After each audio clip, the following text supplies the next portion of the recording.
ஆஹா கல்யாணம் அடுத்த வார எபிசோட்ல என்ன நடக்க போகுது அப்படிங்கிறத பத்தி பார்க்கலாம். ஏற்கனவே பார்த்தீங்க அப்படின்னா, விஜயும் பிரபாவும் பழகுறது பிடிக்காம, அனாமிகா பார்த்தீங்கன்னா, ஏற்கனவே விஜய் மேல ரொம்பவே கோவத்துல இருப்பாங்க. அது மட்டும் இல்லாம என்னென்னமோ பிளான்லாம் பண்ணி அவங்க 2 பேத்தையும் பிரிக்க நினைப்பாங்க. அதே மாரி பிரபாவையும் விஜயும் வந்து பிரிச்சுருவாங்க. என்னதான் அவங்க ஃப்ரெண்ட்ஸா இருந்தாலும் கூட, பிரபா மட்டுமே விஜய லவ் பண்ணியிருந்தாலுமே கூட, அவங்க 2 பேரையும் சுத்தமாவே அனாமிகா வந்து பிரிச்சுருவாங்க. அது மட்டும் இல்லாம, இப்ப வந்து ரீசென்ட்டா பார்த்தீங்க அப்டின்னா, அழகியோட அப்பா வந்து விஜய் அப்படிங்கிற விஷயம் தெரிஞ்சதுலருந்தே, அனாமிகா வந்து இன்னுமே அந்த குடும்பத்து மேலயும், விஜய் மேலயும் ரொம்பவே கோவமா இருக்காங்க. இந்த அழகிய வந்து எப்படியாவது இந்த வீட்லருந்து தொரத்திரணும் அப்படிங்கிற ஒரு பிளான்ல தான் அனாமிகா வந்து இருக்காங்க. அனாமிகாவுக்கு பார்த்தீங்கன்னா, அழகிய வந்து கொஞ்சம் கூட பிடிக்கவே இல்ல. அது மட்டும் இல்லாம, அந்த அழகிய வந்து இந்த விஜய் கூட இருக்கிறது சுத்தமாவே பிடிக்கல. அதனால அனாமிகா பார்த்தீங்கன்னா, பிளான் போட்டு விஜய் மேலயும், பிரபா மேலயும் தேவையில்லாத பழியெல்லாம் போட்டு, அவங்க 2 பேருமே ஜெயிலுக்குள்ள அனுப்பிச்சுருவாங்க. இதனால பார்த்தீங்க அப்டின்னா, குடும்பமே வந்து கவலையில இருப்பாங்க. எல்லாமே வந்து கவலையில இந்த அனாமிகா ஏன் தான் இப்டி செஞ்சாளோ, கொஞ்சம் கூட அவளுக்கு மனசாட்சியே இல்ல. இந்த மாரி ஒரு விஷப்பாம்பு மாரி இவ நடந்துக்கிறா அப்டின்னு சொல்லிட்டு, அனாமிகாவ வந்து எல்லாமே திட்டிட்டு இருப்பாங்க. அனாமிகா பார்த்தீங்கன்னா, எப்படியுமே இந்த கேஸ வந்து வாபஸே வாங்கக்கூடாது. இந்த குடும்பமே வந்து நம்ம காலடியில விழணும். அப்படி விழுந்தாலும் கூட, இந்த அழகிய வெளிய அனுப்பிச்சா தான் இந்த கேஸ வாபஸ் வாங்குவேன் அப்படின்னு சொல்லிட்டு எல்லார்ட்டயும் தெளிவா சொல்லிரணும் அப்படின்னு சொல்லிட்டு அனாமிகா வந்து ஒரு பிளான வச்சிருப்பாங்க. இதுக்கப்புறம் என்ன நடக்க போகுது அப்படிங்கிறத பத்தி பார்க்கலாம். மகாவும், ஐஸ்வர்யாவும் பார்த்தீங்க அப்படின்னா, கிளம்பி வீட்டுக்கு போய் இந்த மாரி அனாமிகாவ வந்து எப்படியாவது சமாதானப்படுத்தி இந்த கேஸ வந்து வாபஸ் வாங்க வைக்கணும் அப்படின்னு சொல்லிட்டு வீட்டுக்கு கிளம்பி போறாங்க.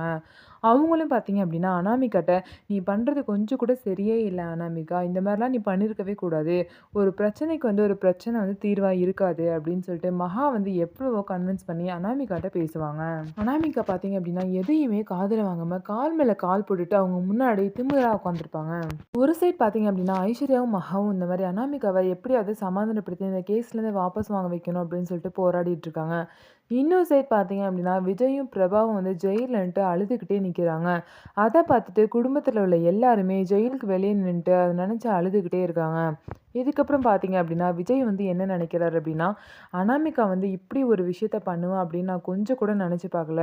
கூடவே இருந்து இப்படி நம்பிக்கை துரோகம் பண்ணியிருக்கா. நல்லவ மாரி நம்ம கிட்ட நடிச்சு, இந்த மாரி வீடியோவெல்லாம் ஆதாரமா காமிச்சு நம்மள ஜெயிலுக்கு அனுப்பிச்சுட்டா அப்படின்னு சொல்லிட்டு விஜய் வந்து யோசிச்சுட்டு இருப்பாரு.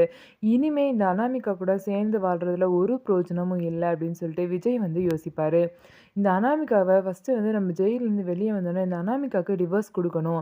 அதுதான் என்னோட வேலையா இருக்க போது. அவளுக்கு விருப்பம் இருக்கோ இல்லையோ, ஆனா நான் அனாமிகாவ டிவோர்ஸ் பண்ணியே ஆகணும் அப்படின்னு சொல்லிட்டு, அதுதான் எனக்கும் நல்லது, அழகிக்கும் நல்லது, அதுக்கப்புறம் நம்ம குடும்பத்துக்கும் நல்லது அப்படின்னு சொல்லிட்டு விஜய் வந்து யோசிப்பாரு. இன்னொரு சைட் பார்த்தீங்க அப்படின்னா, மகாவும், ஐஸ்வர்யாவும் இந்த மாரி அனாமிகாவ வந்து கன்வின்ஸ் பண்றதுக்காக எவ்வளவோ முயற்சி பண்ணுமே, அனாமிகா பார்த்தீங்கன்னா, கொஞ்சம் கூட இறங்கி வரல. அதனால குடும்பத்தில உள்ள எல்லாமே வந்து அனாமிகாட்ட பேசுறாங்க. கொஞ்சமாவது இறக்கப்படு அனாமிகா. இந்த மாரி உன் புருஷனையே தூக்கி உள்ள வச்சிருக்கியே! உனக்கு கொஞ்சமாவது அறிவு இருக்கா? இதனால உன் வாழ்க்கை தானே பாதிக்கும். அத பத்தி நீ கொஞ்சமாவது யோசிச்சு பார்த்தியா? அப்படின்னு சொல்லிட்டு அனாமிகாவ பத்தி எல்லாமே கேட்குறாங்க. அதெல்லாம் பத்தி எனக்கு கவல இல்ல. இவ்ளோ நாள் என் வாழ்க்கைய பத்தி நீங்கலாம் கவலைப்பட்டீங்களா? நான் மட்டும் இப்ப எதுக்கு கவலைப்படணும்? அப்படின்னு சொல்லிட்டு அனாமிகா வந்து கேட்பாங்க. அதுக்கப்புறம் பார்த்தீங்க அப்படின்னா, மகா வந்து திரும்ப வந்து அனாமிகாட்ட பேசுவாங்க. அதுக்கு அனாமிகா என்ன சொல்லுவாங்க அப்படின்னா, "சரி நீங்கலாம் சொல்ற மாரி நான் கேஸ வந்து வாபஸ் வாங்குறேன். ஆனா, அதுக்கு ஒரு கண்டிஷன் இருக்கு" அப்படின்னு சொல்லுவாங்க. "என்ன கண்டிஷன்?" அப்படின்னு சொல்லிட்டு எல்லாமே கேட்பாங்க. அதுக்கு அனாமிகா சொல்லுவாங்க, "எனக்கு வந்து அழகி இந்த வீட்ட விட்டு போணும். அது மட்டும் தான் எனக்கு வேணும். அவ இந்த வீட்ட விட்டு போயிட்டா, நான் உடனே வந்து கேஸ வாபஸ் வாங்கிறேன்" அப்படின்னு சொல்லிட்டு அனாமிகா வந்து சொல்லுவாங்க. இந்த விஷயத்த கேட்டோனே பார்த்தீங்கன்னா, குடும்பத்தில உள்ள எல்லாமே ஷாக் ஆயிருவாங்க. உடனே தாத்தா வந்து என்ன சொல்லுவாரு அப்படின்னா, "என்னது அழகிய வெளிய அனுப்பணுமா? அழகிய வெளிய அனுப்பணும்னு நெனைக்கிறதெல்லாம் கொஞ்சம் கூட நடக்காத விஷயம். உன் எண்ணத்த ஃபர்ஸ்ட்டு மாத்திக்கோ அனாமிகா.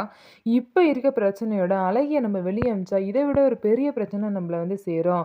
இத்தனைக்கும் விஜயோட பொண்ணு தான் அனாமிகா அப்படின்னு தெரிஞ்சதுக்கு அப்புறமும் நம்ம அனாமிகாவ வந்து வெளிய அனுப்பிச்சா, எவ்வளோ பெரிய பிரச்சனை வரும்னு கொஞ்சமாவது நீ யோசிச்சு பார்த்தியா அனாமிகா?" அப்படின்னு சொல்லிட்டு தாத்தா வந்து அனாமிகாவ பத்தி கேட்பாங்க. அதுக்கு அனாமிகா வந்து என்ன சொல்வாங்க அப்படின்னா, "அதெல்லாம் எனக்கு கவலையே கிடையாது. அழகி வெளிய போனா மட்டும் தான் இந்த கேஸ வந்து நான் வாபஸ் வாங்க முடியும்" அப்படின்னு சொல்லிட்டு ரொம்பவே ஸ்ட்ரிக்ட்டா சொல்லிருவாங்க. ஸோ இதுக்கப்புறம் அனாமிகாட்ட பேசி ஒரு பிரயோஜனமும் இல்ல அப்படின்னு சொல்லிட்டு எல்லாத்துக்கும் தெரிஞ்சுருச்சு. அதனால டிசி, ஏசிட்டலாம் ஃபோன் பண்ணி பேசி எப்படியோ பிரபாவையும், விஜயும் வெளிய கொண்டு வந்துடுறாங்க. அதே மாரி பார்த்தீங்கன்னா, இந்த நியூஸ் எப்படியோ மீடியாவுக்கும் போயிருது. இதுதான் அடுத்த வார எபிசோட்ல நடக்க போற கத. இதுக்கப்புறம் விஜய் வந்து அனாமிகாவ டிவோர்ஸ் பண்ணுவாரா இல்லையா? அனாமிகா கண்டிப்பா திருந்த மாட்டாங்க அப்படின்னு தெரிஞ்சிருச்சு.